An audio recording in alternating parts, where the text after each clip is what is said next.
Ku munsi ushize twaganiriye ku ngaruka mbi zibiri z'icyaha ku bantu bakora icyaha bakanka kucihana ngo bagihebe. Abo hari umuvumo n'urupfu bishobora kubashikira bakiri bazima, bamaze gupfa naho bapfiriye muri ico cyaha bakazozukira umuriro udashira. Izi ni ingaruka mbi zibiri z'icyaha ku bantu bagikora ntibacihane. Ariko kandi imbere yuko dutandukira ku kigwa kigira kane kuganira ku by'ukwihana k'ukuri n'ikimaze cyako ku mukristo, ndagomba manza ndabibutse neza yuko hari aho bishika umuntu agakora icyaha agasaba Imana imbabazi, Imana ikamubabarira, mugabo ibihano bikamushikako, ico nkunda kwita akanwafu.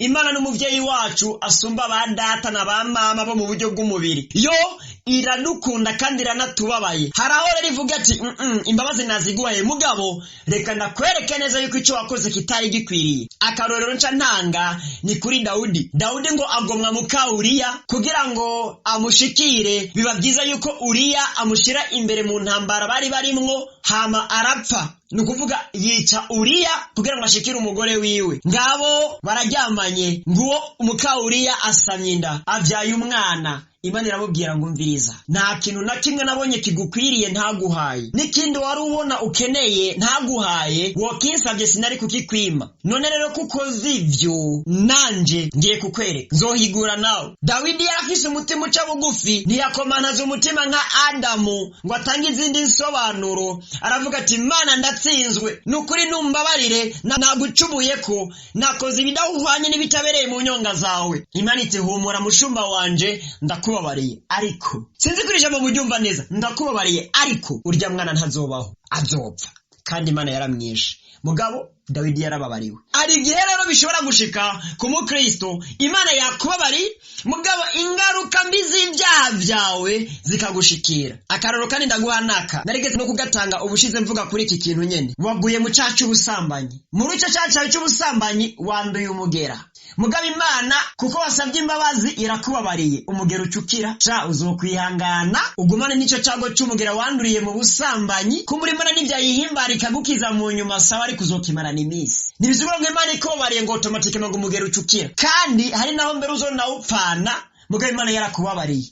Hazoba hagwaye umugera umubiri wawe si nkemu yawe, uzokwihangana. Imana idufashe cyane. Urumwigeme wagiye mu cyaha cy'ubusambanyi, usamye inda y'indaro, uri kubimvira ngo Imana ikubabariye, ni waca bugufi ukihana ngo yandi izoyonga, oya uzoyitwara amezi 9 mbere binashitse, mbere unayigwarane bikomeye, mbere no kwibaruka ntuzoca wibaruka byoroshe ngo nukwere ngo Imana yakubabariye. No kuri Cesarienne bizoshika uje, sindeko ndabatera ubwoba, mahenda babwira ukuri.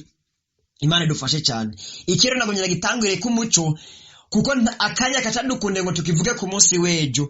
Reko no munsi rero dutandukire ku kigwa cy'uno munsi, ukwihana k'ukuri n'ikimaze cyako ku mukristo.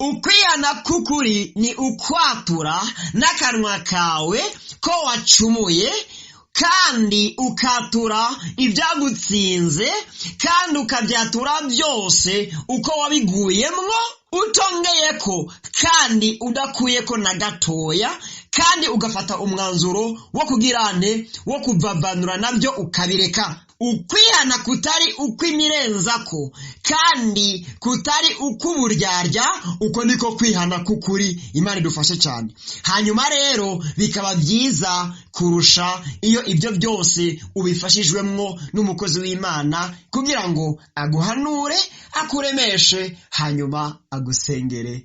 Yesu Kristo abampera umugisha. Niki kigo tugiye gukomeza kuri no munsi, mbahaye kaze rero irigira kandi mu kiganiro cyacu ijambo ryo munsi kuri mwebwe rya mbere tubana. Jewe ngitunganya nkongera nkanagishikiriza, nitwa Iradi ndiho kubgayo, ni mwene so mugakiza. Irigira kandi kaze cyane. Turishimikiza amajambo y'Imana dusanga mu gitabo cy'Imigani igice cya 28 ku murongo wa 13.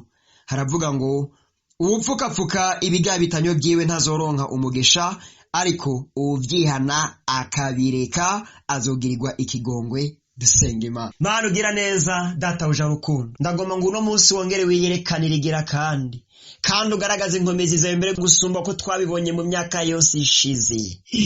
Ukore ku mutima uri kurumviriza no ku bugingo mwami Imana bwihaye kumva ijambo ryawe. Uhezagira uno mwene data yuguruye ino audio agakomeza kuyumviriza kugeza no muri kano kanya, unamushoboze kuyirangiza mbere, hama niyarangiza kuyumviriza yakira icyo umutima wiwe Mana ukenye kandi ukeneye. Umuhezagira umugirire neza, atahura ikimazi cy'ukwihana no kureka icyaha, kugira ngo nimba hari cyamutsinza kirandure muri we, hama abe hagororotse yiyubara kandi yirinda. N'imizina ya Yesu Kristo mbisabye nizeye, amen.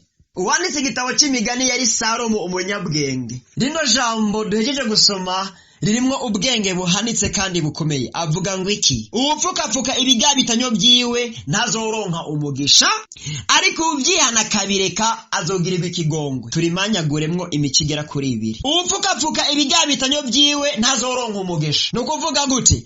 Abantu benshi barapfukafuka ibyaha byabo kuko biyumvira neza ko ari byo byobagirira ikimazi. Mu rusengero akanka kwatura ibyaha byiwe ngo byatura uko yabikoze, kuko yumvira ko pasiteri canke mwarimu boca bamubona nabi, mbere n'icyubahiro ciwe kigapunguka kuko yakoze ibyaha. Nihageraho bahezagira abandi bakoze ntibaze bamwiyumvire ko, akavuga ati oya reka ndabipfukapfuke. Imana idufashe cyane, ariko ntuzoronka umugisha muri ubwo buryarya bwawe, muri uko kwihana kwawe kw'imirenzako. Nimba warasambanye ukavuga ngo naripfuje gusa, Imana itubabarire cyane.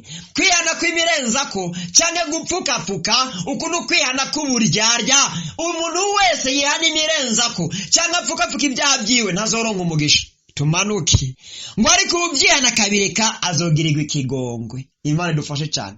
Gupfukafuka ntibizoguha umugisha, ariko kwihana ukabireka bizotuma ugirirwa ikigongwe. Sibyo bizotuma uronka umugisha, ahubwo bizotuma ugirirwa ikigongwe, kuko ngo umugisha w'Imana nturi kubihanya ibyaha, uri kubayikorera. Ya ndirimbo ndayikunda cyane gose. Amahoro ngo ari kubayikunda, imigisha iri kubayikorera. Wihanya ukareka ntibisigura ngo ucuronka umugisha, ahubwo manzo karonka ikigongwe, haba umugisha ukawukorera. Imana idufashe cyane. Ano majambo ndagomba ngo muyumve kandi muyatahure. Ugende mu butumwa bwiza bwa Yesu Kristo uko bwanditswe na Luka. Turasoma igice cya 19 ku murongo wa 8 na 9. Havuga ngo Zakayo arahagarara abwira umwami Yesu ati, raba mugenzi, umugabane w'itunga ryanje ngira ndawuhe aboro, kandi umuntu wese nagunze ndabimurihe ingerekane. Yesu amuvuga ko ati, uyu munsi agakiza gashitse muri iyi nzu, kuko uyu nawe ari umwana wa Aburahamu. Iri jambo narisomye ubushize mpagaze kuri iki cyo gutunganya na mugenzi wawe ikimazi birimwo, ariko no musimagara kw'iri jambo kuri iki cyakoretse Zakayo amaze kwakira agakiza. Zakayo amaze kwakira agakiza yaciye yuguruka amaso yo mu buryo bw'imwemo, abantu kundi gutahura yuko noneho we n'ibyiwe byose bitakiri ibyobwa ari bya Kristo. Aravuga ati, noneho umugabane w'itunga ryanje ndawuhaboro. Nahamagaze kuri uno munsi. Iyo umaze kwihana ibyaha ukabireka, iyo umaze gukizwa ugakizwa neza, uhinduka igikoresho cy'Uhoraho Imana, uba umugisha kuba warahezagiwe usigara uhezagira abandi, waragiriwe neza usigara ugirira neza abandi. Iki nico kimazi rero cyo guhinduka ugakizwa neza. Imana idufashe cyane.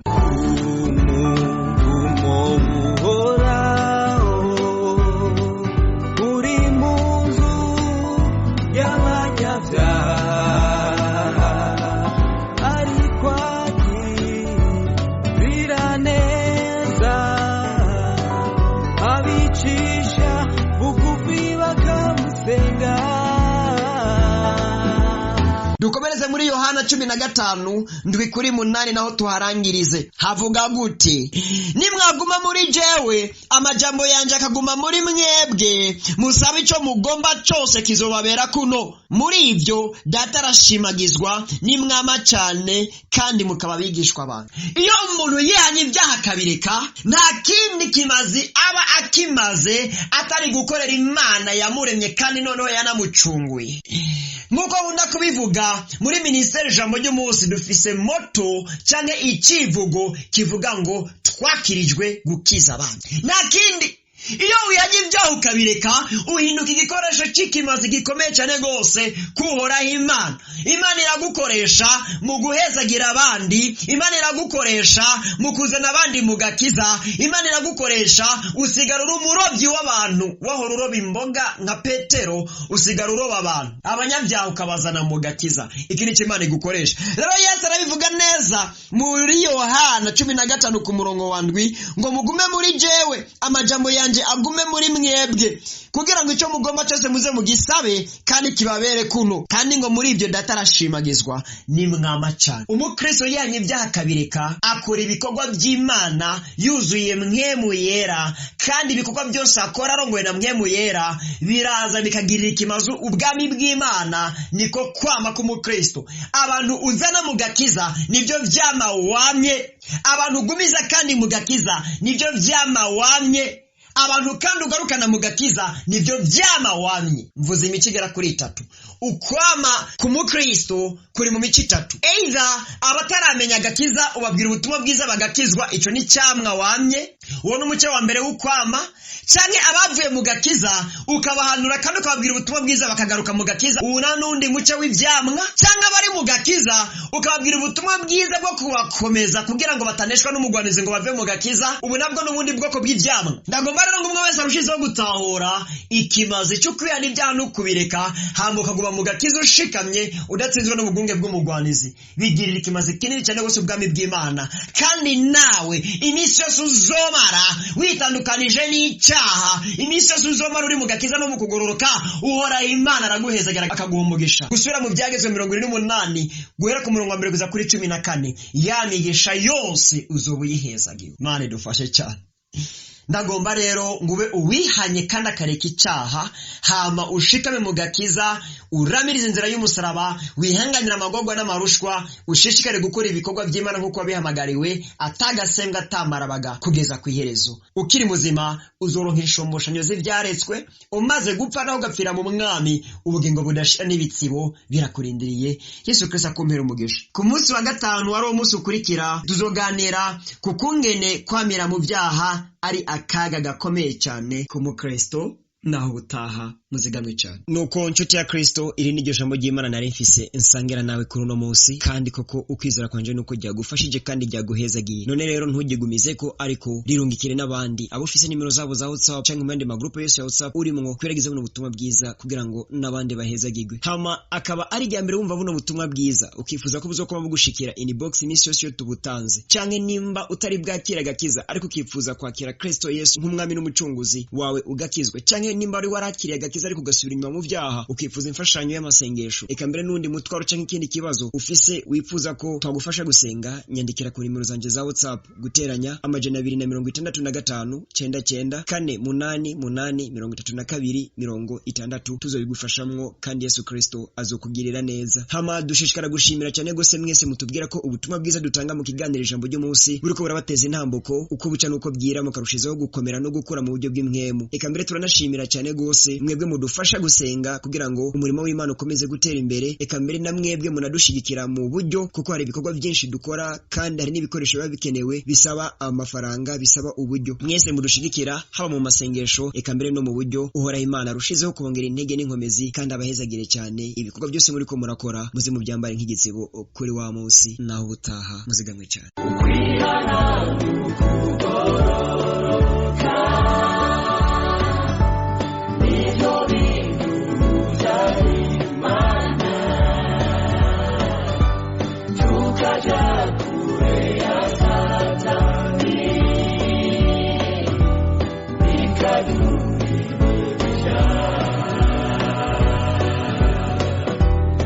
Ikadu